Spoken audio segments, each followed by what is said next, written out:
आज की इस वीडियो में हम आहार नाल को विस्तारित रूप से अध्ययन करेंगे। हमारी पिछली वीडियो में पाचन तंत्र पार्ट 1 में हमने ये जाना कि दांतों के कितने प्रकार हैं, मुख में जीभ के क्या क्या कार्य हैं, मुख में पाए जाने वाले भीतरी सारे अंगों के बारे में हमने विस्तारित रूप से अध्ययन किया था। तो आज की इस वीडियो में हम आहार नाल को और डिटेली जानेंगे और पाचन तंत्र के बारे में विस्तारित रूप से फैक्ट्स और इसकी डिटेल और इसकी परिभाषा को विस्तारित रूप से जानेंगे और इजी तरीके से 100% क्लियर रूप से आज की इस वीडियो में हम जानेंगे। देखो, ग्रसनी फेरेंक्स नंबर 3 पे आ गए थे, मुख हो गया था नंबर 1, मुख ग्रसिका नंबर 2, अब नंबर 3 ग्रसनी आती है। अब इस ग्रसनी को फेरेंक्स बोलते हैं, ठीक है। इसकी लंबाई कितनी होती है? 12.5 सेंटीमीटर होती है। मतलब मुख से लेकर यहां तक क्या पाई जाती है? ग्रसनी पाई जाती है। क्या पाई जाती है? ग्रसनी पाई जाती है। और इस ग्रसनी की लंबाई होती है 12.5 सेमी।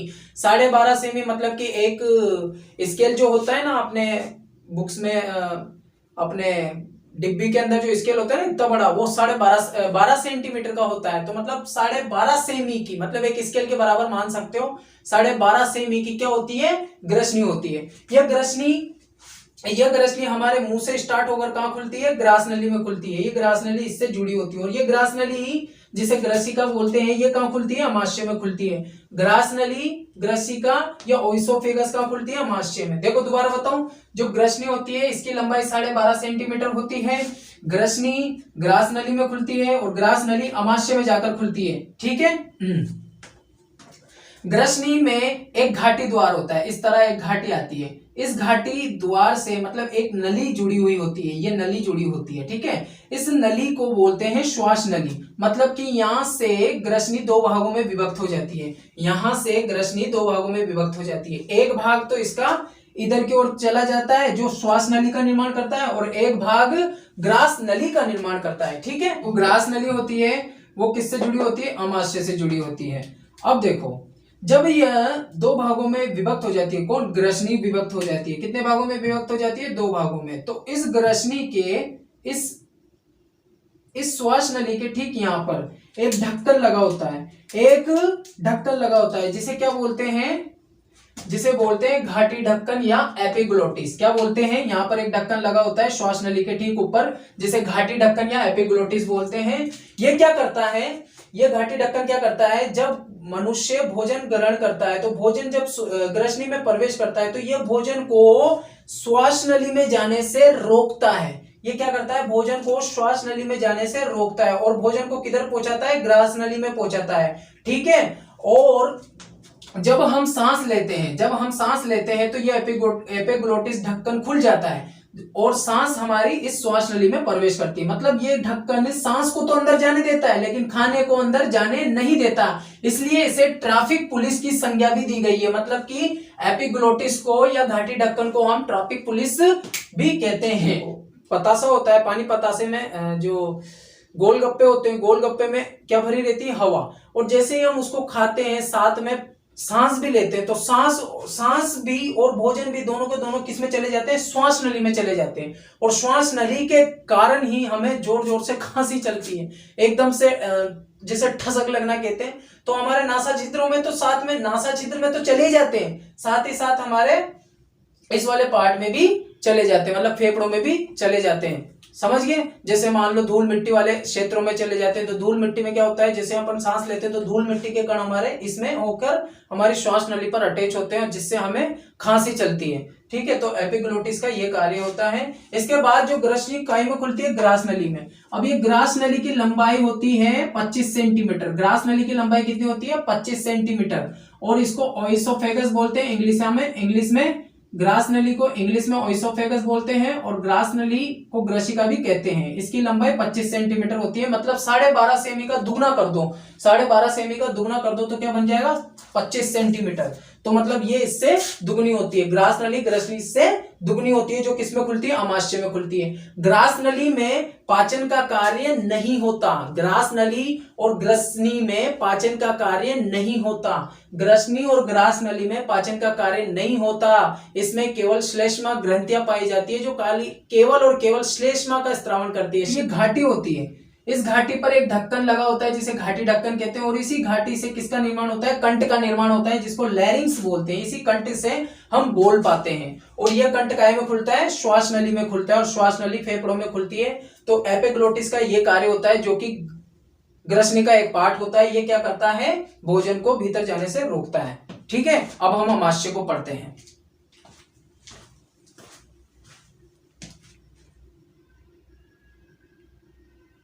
अब हम आमाशय के बारे में जानेंगे। देखो, आमाशय इंग्लिश में इसको स्टोमच बोलते हैं। यह हमारे उदर गुहा के बाई ओर रहता है, मतलब कि हमारे बाई हाथ की ओर इस जगह, उदर गुहा के इस जगह आमाशय पाया जाता है, बाई ओर।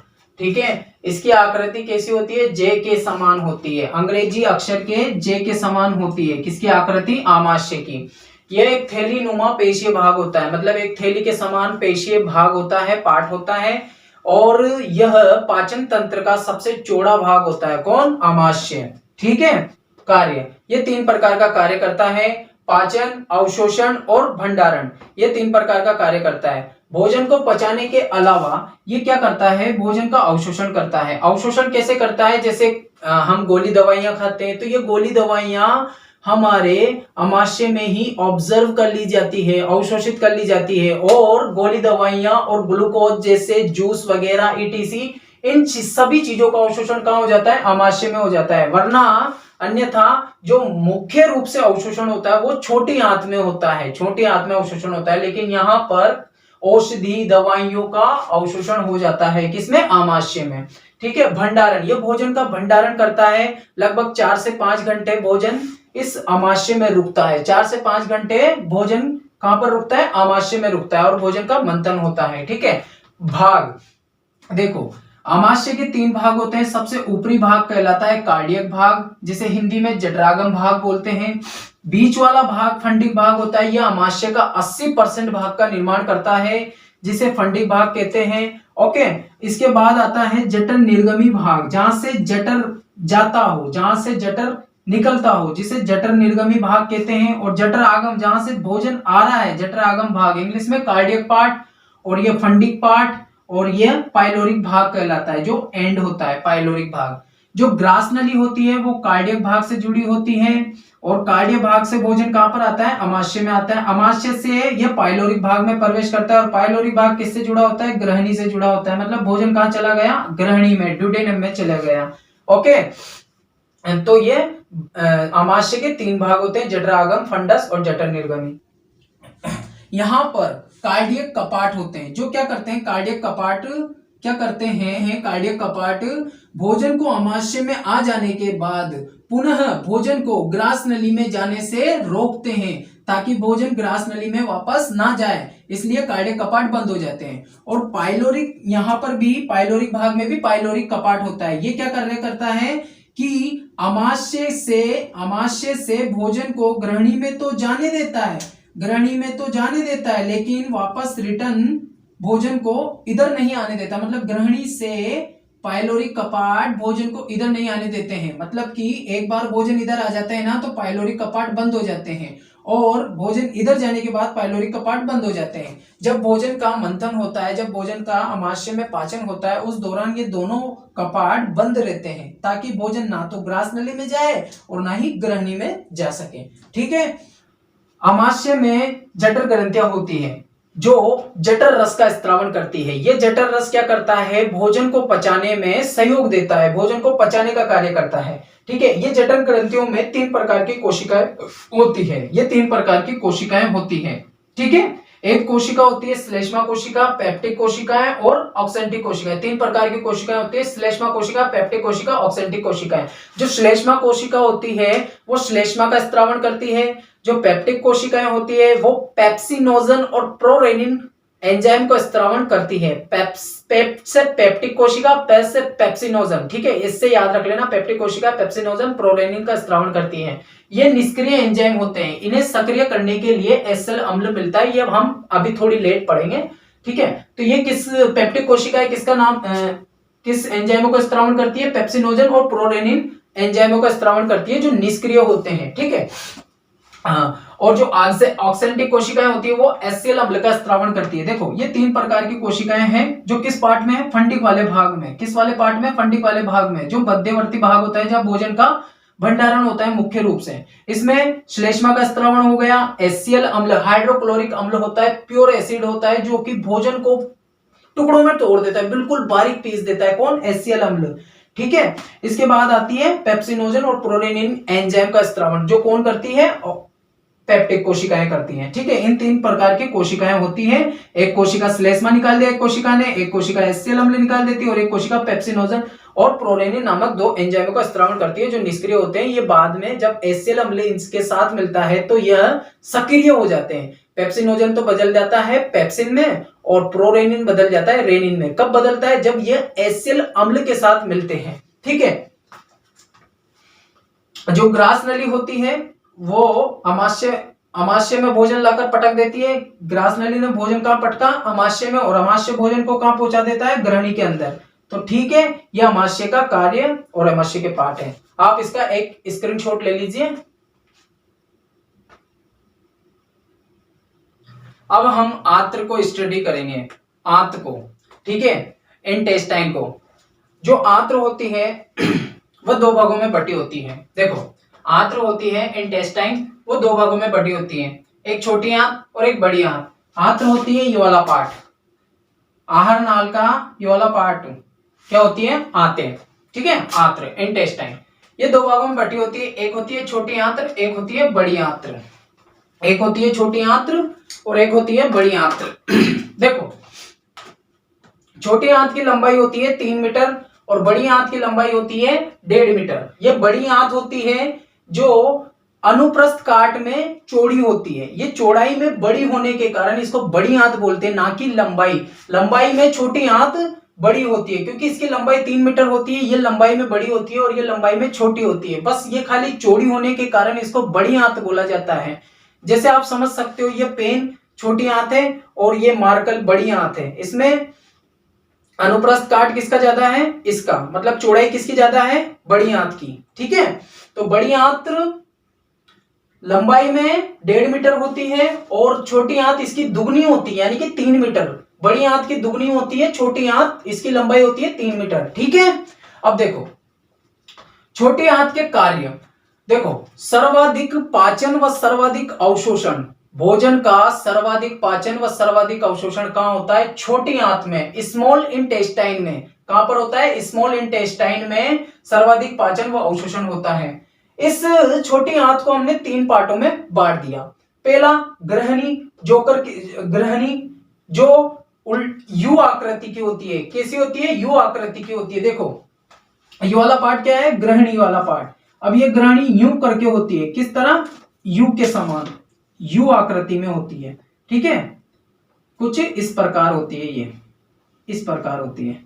तो ग्रहणी की आकृति कैसी होती है, यू आकृति के समान होती है और इसकी लंबाई 25 सेंटीमीटर होती है।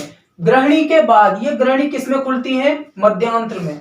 भाई जो छोटी आंत है ना, छोटी आंत के 3 पार्ट हैं, एक ग्रहणी है, एक मध्यांत्र, एक छद्रांत्र है। मध्यांत्र को इंग्लिश में जेजुनम और छद्रांत्र को इंग्लिश में इलियम बोलते हैं। ठीक है, जो छोटी आंत के 3 पार्ट है, ग्रहणी, मध्यांत्र, छद्रांत्र, यानी कि इंग्लिश में बोले तो डुडेनम, जेजुनम, इलियम। ठीक है, जो जेजुनम होता है उसकी लंबाई होती है 1 मीटर और जो छद्रांत होता है उसकी लंबाई होती है 1.75 मीटर, मतलब 1.75 मीटर, मतलब इलियम की लंबाई सर्वाधिक होती है। देखो मध्यांत्र होता है छोटी आंत का मध्य वाला भाग, ये वाला पार्ट क्या कहलाता है, मध्यांत्र कहलाता है। और जो ये वाला पार्ट होता है इतना लंबा, ये थोड़ा ज्यादा लंबा होता है। ये कुंडलित संरचना होती है, आपस में एकदम कुंडलित होती है, इस तरह होती है। ये जो छद्रांत इलियम है ना, ये यूं करके घुमा हुआ होता है बहुत सारा, इसलिए जो क्षुद्रांत इलियम होता है इसकी लंबाई कितनी होती है, 1.75 मीटर होती है। ठीक है, अब देखो जो छोटी आंत होती है, छोटी आंत को अगर अपन, ये मान लो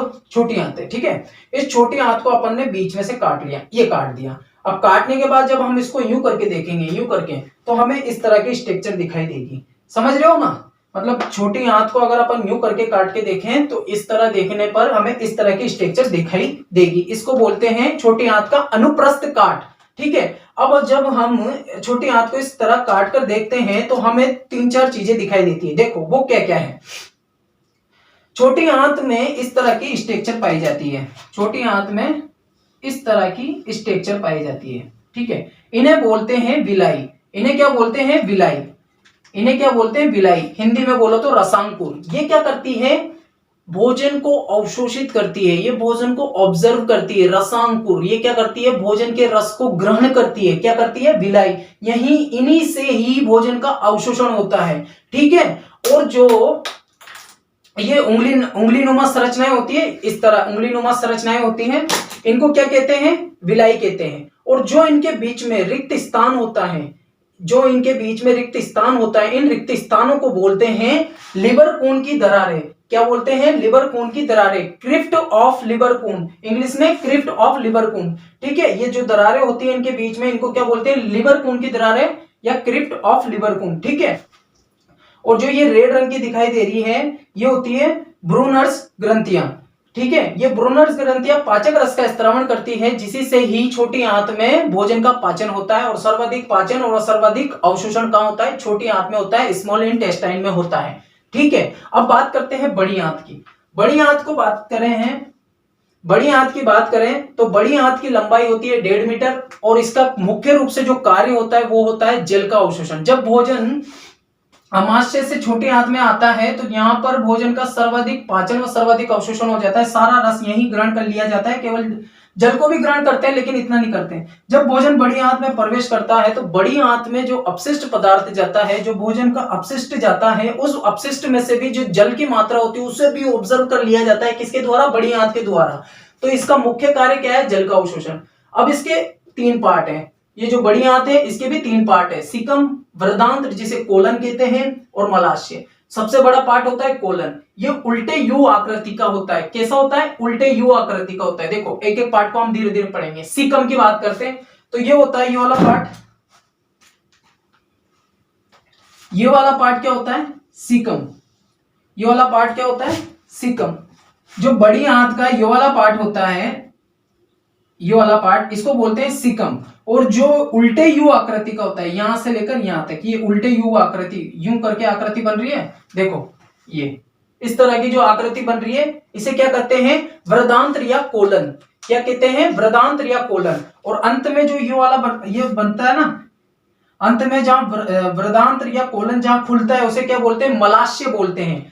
वृदांत्र जहां पर खुलता है उसे क्या बोलते हैं? मलाशय। जहां पर मल का आश्रय, मल का आश्रय से मतलब मल का घर, जहां मल इकट्ठा होता हो उसे क्या बोलते हैं? मलाशय। इंग्लिश में रेक्टम, ये होता है मलाशय। और मलाशय खुलता है गुदा में, जिसे एनस बोलते हैं। इस गुदा के द्वारा ही, इस गुदा के माध्यम से ही भोजन को बाहर निकाल दिया जाता है, ठीक है। ठीक है, दोबारा सुनो। बड़ी आंत, लंबाई 1.5 मीटर, कार्य जल का अवशोषण। भाग 3, सीकम, कोलन और मलाशय, रेक्टम, ठीक है।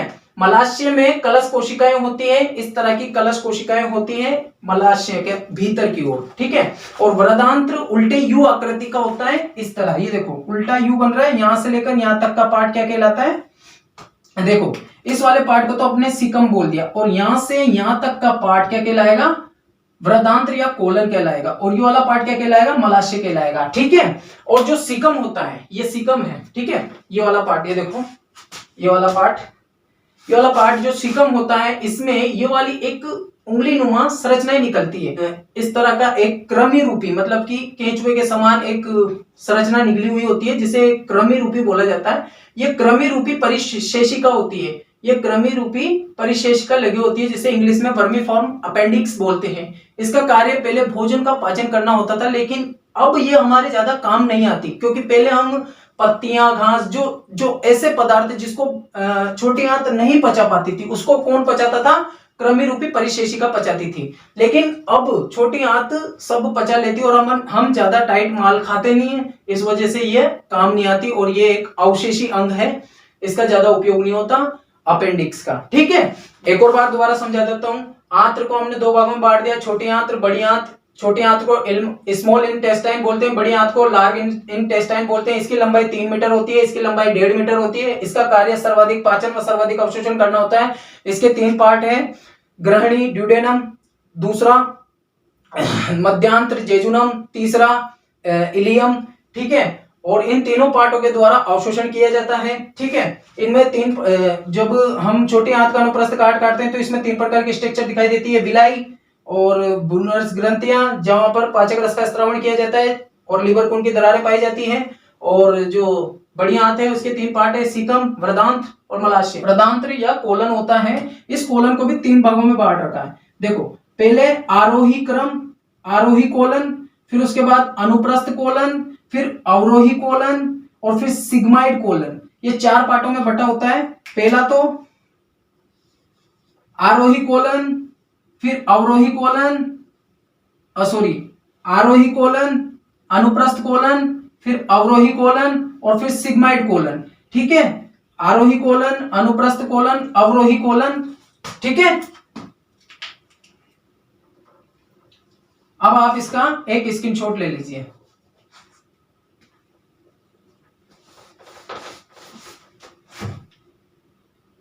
आज की वीडियो में सिर्फ इतना सा ही। अब हम अगली वीडियो में आने वाली पाचन तंत्र की पार्ट 3 वाली वीडियो में हम ये जानेंगे कि पाचक ग्रंथियों के क्या क्या कार्य हैं, पाचक ग्रंथियों के द्वारा कौन कौन से एंजाइमों का स्त्रावण किया जाता है, पाचक ग्रंथियों की पाचन तंत्र में क्या भूमिकाएं हैं और ये क्या क्या कार्य करती हैं और इनकी क्या क्या संरचनाएं हैं। मुख्य रूप से पाचक ग्रंथियां 5 प्रकार की होती है, लार ग्रंथि, अमाशय ग्रंथि, यकृत ग्रंथि, अग्नाशय ग्रंथि, आंत ग्रंथियां।